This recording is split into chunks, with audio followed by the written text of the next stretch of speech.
Hi guys, welcome back to another video. In this video, I'll be showing you guys how to load different stocks, so different stock names, into Excel's stocks functionality, right?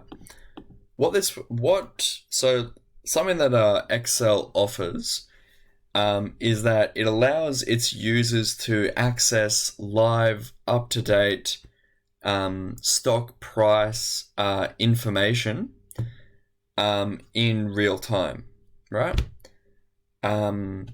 So you simply have to put in the name of a different stock and enter it into Excel as a stock that you want to consider.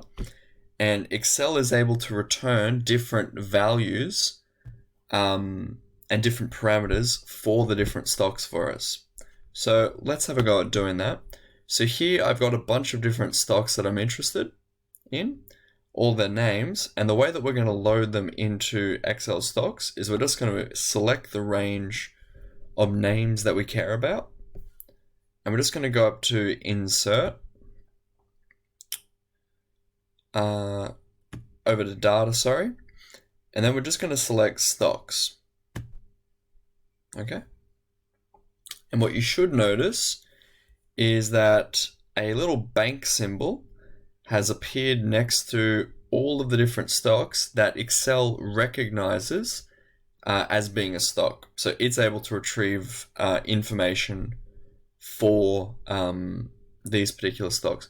But what you'll notice for one of our stocks, or more particularly for Bitcoin, which is a currency, Excel doesn't recognize what this value is, but it's given us this data selector menu that we can use to find the stock in the select stocks that Excel keeps information for.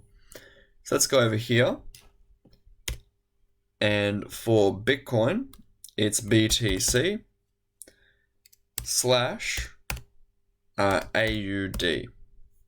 So let's have a look to see what values appear. And here we go. Here's the Bitcoin Australia foreign exchange value. And let's just hit select. Awesome.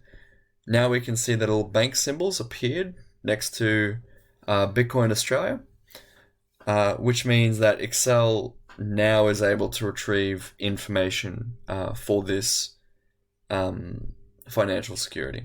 So, alright guys, I'll see you in the next video.